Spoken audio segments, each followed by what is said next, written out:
Your job as a man is to outserve the woman. Nobody complains about getting too much love and too much respect in a household. No one complains about that shit. Do the fucking dishes. Do the trash. Take out the trash. Do more. Do it.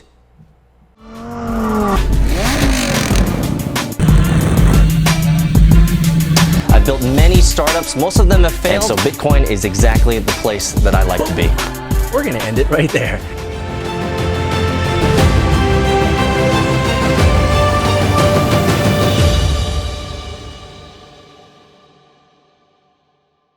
Now, it might seem weird, but I actually really hesitated when it comes to this topic. Now, I wrote down all these ideas. but I really hesitated to press the record button, and there was a lot of reasons for that. But a couple of the reasons is that there's just a lot of juicy stuff in here, like juicy secrets, I guess, to success. In some ways, there's a couple of points that are a little bit hokey. But in reality, well, the reality is that the reason why I hesitated to press the record button is because I realized that what I'm about to talk about is just really fucking hard. It's really hard. It's so hard. And I can tell you because, and I have no other measuring stick but myself here, guys. But I try hard on all of these, and I'll tell you, I have a great fucking life, and it's because I work hard at these, but they're fucking hard. So let's get into it. Today's topic, guys, is exceeding expectations. Yep, you heard it right. Exceeding expectations. You know, as a consultant, I'll just jump into the secret sauce of this. As a consultant, that was my secret sauce. That was the reason why I succeeded as a consultant. And if I ever go back to consulting, I'm going to tell you right now, if you're listening out there and you might end up being one of my clients in the future, don't care. I'm going to give you the secret to my success as a software development and organizational consultant. I give everything away. I give you my best. I'll give you everything I know. Ask any of the 16,000, maybe not all of them, but I have trained over 16,000 people in software development, specifically Scrum and Agile software development, through 2-day, 3-day, 4-day training classes, and handed out certificates of certified Scrum Master, certified product owner, these types of things. Now, not all of them liked me, but let's just say the majority. Let's say the majority. Let's say 15,000 out of the 16,000 plus people, right? I gave it my all. I left everything on the proverbial field.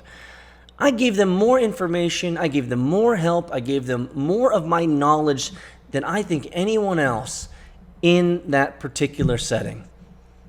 I gave them everything. And the reason is because there's no need for me to ever hold back. And maybe that's just my personality. Maybe that's just the way that I'm built. But for me, over-giving, exceeding their expectations, giving them more than they will ever need, giving them my all, I always found that to be a secret to success when it comes to consulting. They'll always want to call you back because you've given them so much. So much of what you've given them requires even more context to apply and to execute against within their companies. And I made it a goal, I made it a goal to give so much, give ridiculous amounts of value, even on our first phone calls. When CTOs or CIOs or CEOs or leaderships in companies would say, well, I heard about you from one of my colleagues who went to one of your classes, or who or someone that you trained, or I read your book, your first or second book, and I liked it, and we'd like to have a conversation with you about helping us build our software faster, build our software better using Agile, Scrum, systems thinking, and organizational design. And even in those first conversations, I would give them everything that I could possibly give them. I give them everything. So much so that I knew that they couldn't take it all and execute against it. And that was the secret sauce. So let me repeat that to you. Make it your goal to bring more value, to the relationship than you receive. Let me repeat that. Make it a goal, exceeding expectations. Make it a goal to bring more value to the relationship than you receive. This is why I'm a terrible friend. You don't want to be my friend. You don't ever want to be my friend because I am unbearable. I am an unbearable friend. I just want to give. And most people, they don't want to receive. They just want to chill the fuck out, hang out. Just not think about work, not think about life, not think about doing or being or creating or growing. Most people, when it comes to friendships, they just want to be. You see, I'm a terrible friend because I never just want to be. Right? I'm actually better online because then you can turn me off. So as I was writing down, please just make it a goal to bring more value to the relationship than you receive. And that is what exceeding expectations is all about. But I wrote down four important places in life to exceed expectations to your benefit. And these come from hard work, years of work, experientially, from your main man, Peter, today. The first place that you should exceed expectations in life is work, period. Work. Yes, no minimum requirements. It's bullshit. Stop working for the minimum. Stop doing the minimum at your job. Work with excellence. For fuck's sake. I hate customer service. I hate customer service with a passion. And you want to know why I hate customer service? Because customer service today sucks. It sucks. Wherever I go, customer service sucks. They don't want to be there. They don't want to work there. They don't want to serve you. Even though they're blessed to be in the role that they are, considering the economic times and the useless degrees that are being mounted up and being collected with dust. Useless degrees abound in America today. Man, just work with excellence. I can tell you companies that work with excellence that are around me. Publix, where shopping is a pleasure. They do cleanliness. They do the whole shopping experience with greatness, with excellence. Publix, I salute you. My first job, maybe I'm highly biased, but my first job at 15 years old in Jacksonville, fucking Florida, Southside Bay Meadows Publix. Google it. That's where I worked. 15 years old. When I turned 15 years old, guys, my dad told me, get a job. So you know what? I rode my bike to Publix, Southside Bay Meadows in Jacksonville, Florida. I also applied to Winn-Dixie, which is right there too. But Publix, they do customer service right. Racetrack, please. Racetrack, excellent job. Excellent job. Gas station, guys. Customer service. Work with excellence. Work with excellence. You know what happens when you work with excellence, when you do your best? It creates inquiry. It creates people who are interested in your motivations. They are curious about why you are working with excellence. People want to know, why is this brother working so hard? Why is this sister working so hard? You know, frankly, when it comes to interviewing, this is always what I ask. I always talk about what motivates people. Why are you motivated to work with us? Why do you think our vision for our company, our vision for our product matters to you? Why do you want to couple yourself? Why do you want to sleep in the same bed as we are? Why do you care? What motivates you? Right? If I see someone working hard, I want to understand. I had this conversation with my brother not too long ago. Because we have a company, we have a great, exceptional company. It's doing exceptionally well. And we hired someone new, and I was wondering what motivates this individual? Because he is crushing it. He's killing it. Help me. Help me, brother. Help me understand. Why is this guy doing such a fucking excellent job? I need to know. I need to know the motivation. And once I understand, then I can use you effectively. I can mobilize you effectively because now I know what grinds your gears, what makes you want to win. I mean, come on, work with excellence. It facilitates advancement in your career. That's what I'm trying to say. It facilitates advancement in your career. People like to reward. Bosses like to reward hard work. They like to reward people that are crushing it.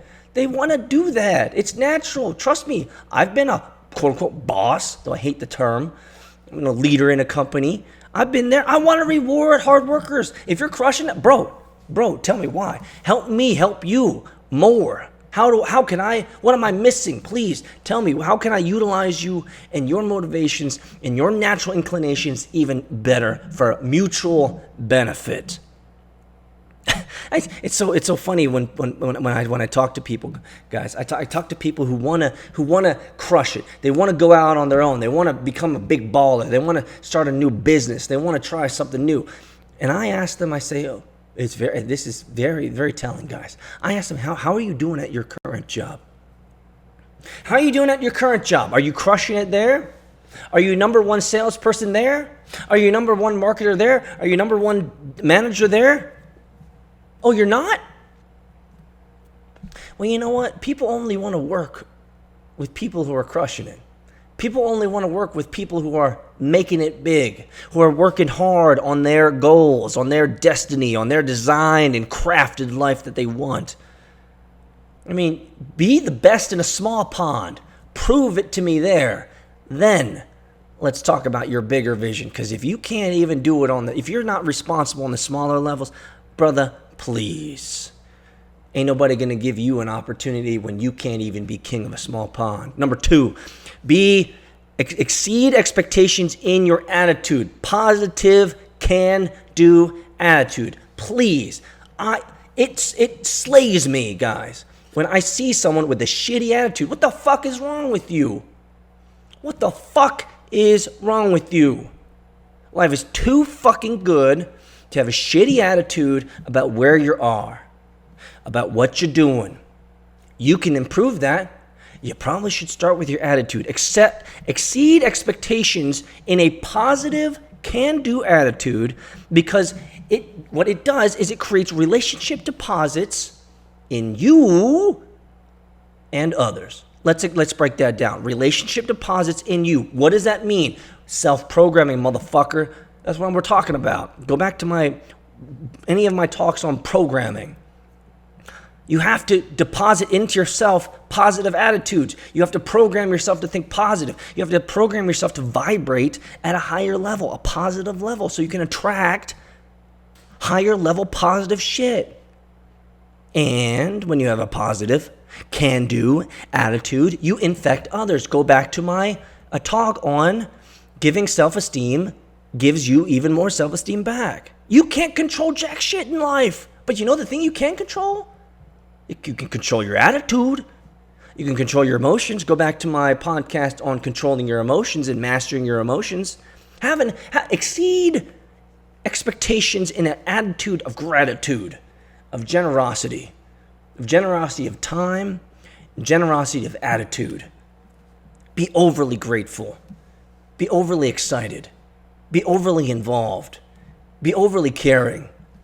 Go overboard. What do you have to lose? You're making relationship deposits in others, and you're making relationship deposits in yourself. Did you know that you can program yourself to be a better person? I've done it. You can literally program yourself to be a better fucking human being. It's completely possible. Number 3, go big. Go big, guys, on relationships, marriage, and home life. Exceed expectations on all 3. Now, this is where I didn't want it to get too hokey, but I'll tell you, it's fucking hard, and it's worth it. The goal is in the relationships in the home, okay? Marriage in the home. The goal is to outserve the other. Period. Full stop. Outserve the other person. It's your opportunity to show respect to that individual. You know, when I don't have these conversations that often, but I tell you, almost 100% of the, almost 99% of the time when I have conversations with men and their failed relationships, in my eyes, it's 100% their fault. It's 100% their fault. You know why? Because they don't respect their wives. They don't respect their girlfriends. And the reason they don't respect them is because they did not work hard in outserving their special other, their wife. They didn't work hard. They didn't work hard to outserve them. Why? If you are, I can't speak for a woman here, guys, but I'm going to tell you from my perspective. That woman that you wooed, that woman that you spent time dating and being a good person for during the courtship period, okay? Or if you're on the other side, you just wanted the poontang, okay, fine. You just wanted the poontang, but you still had to be a better person than you are now to get it. You can't be going in there with all your shits hanging out, all your baggage hanging out. You had to be a better person. And so what happened? Did you get the poon? Was it worth it? When guys tell me that their relationships fail with their wives, it's because they have not worked to outserve their wives and thereby respect their wives. You see, their wives are built to love them and to serve them and to want to be with them and to help them become better men. Likewise, that was hopefully the intention that you had going into that relationship, going to the marriage, to help them, to be there for them, to outserve them, for fuck's sake. That's all I have to say. Your job as a man is to outserve the woman. Nobody complains about getting too much love and too much respect in a household. No one complains about that shit. Do the fucking dishes. Do the trash. Take out the trash. Do more. Do it. I can find you, no problem. And people are listening. I can find you friends who can completely verify that I've told them, fucking do the dishes. Fucking take out the trash. Be a better husband. Be a better man. Like, I've literally told my friends that. Like, do it. Do it. Your wife will never, your girlfriend, whoever, your husband, they'll never complain if you try to outserve them. People tell me that people sometimes qualify when they're telling me about their relationship woes. They qualify, look, Peter, I know that you don't suffer from this. And then they'll go into their little issue. Why do you even qualify it? Why do you even qualify it? The reason why you qualify it is because I'm willing to do the work, to love on my wife, my queen, like none other. 10 years, going on 10 years, strong motherfuckers. We going all the way. This is going to be my greatest project. I'm not a quitter, ever. I'm a finisher. We're taking it all the way, and if we're gonna take it all the way, we're gonna make it awesome. We're gonna make this journey together the best damn time of our lives. Why would I want it to suck? Why would I want my relationships to suck? People tell me I have a perfect relationship. I do. What they don't see is how much work we put into it. The home is a peaceful place. The home is a piece of harmony. The home is a piece of contentment. Exceed expectations in having your home be a home of peace, be a home of harmony, be a home of contentment. The world is fucked up. The world is angry. The world is messed up. The world is complicated, complex, and hurting outside the walls of your home. Exceed expectations to make your home a home of peace, of harmony, and contentment. It's all about the others. But carve out your own spot. Carve out your own spot in your own home. You need it. You need it. I got mine. You need it. Carve out that spot, but serve. Serve. Die to your own expectations so you can exceed your family's expectations. Let me say that again. Die to your own expectations so you can exceed your families. You have kids? Do you have kids? Here's my only piece of advice. Give them what you did not. Give your kids what you did not have. Yeah, I know, I've heard it. I know. You had a rough upbringing. You had a poor upbringing. Scrappy. Food stamps. I get it. But you overcame. You created something for yourself. It is your opportunity to change your family's legacy. Change your family's trajectory. Pour no more. Make it happen. Exceed your family's expectations. Work hard. If you're a man, make it so. Your job is to serve your family. Change your family's history. Change your family's legacy. If you got kids, give them everything that you did not, which is simply this: the opportunities that you didn't have. Number 4, and last but not least, exceed your own expectations for yourself. Set goals that you can't achieve in this life. Set goals that you cannot achieve in this life. Think big, be big, dream big. Go back to my podcast on think big, dream big, be big. Do it. Do it bigly. Go out in flames, but fucking live. Fucking live. I find it so fascinating. That I've never met anyone that has dreamed of a future of being alone. No one. I've never met anyone that said, you know what, man, whenever I dream about the future, I dream about being alone. Never in the history of ever has that been heard by my ears. Maybe I haven't been talking to enough people. So, relationships and being with yourself and work and attitude are pretty much what life is going to be about. Work, attitude, relationships, home, and dealing with yourself. Exceed all expectations in all of those areas. Do it bigly. Live. And I'll end with the quote from one of my favorite Greek philosophers. I wrote it down here. Epictetus, who was a slave, but became a Stoic Greek philosopher. He said this: how long can you afford to put off who you really want to be? How long? How long can you afford to put off who you really want to be? Exceed expectations. Crush it at home. Make your family love you and respect you and want to do life with you for the rest of their lives. Have an attitude of gratitude. Fuck. Exceed expectations.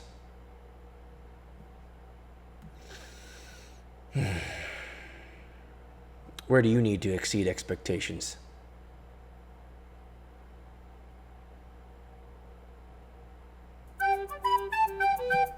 This is Peter, the Bitcoin Lambo.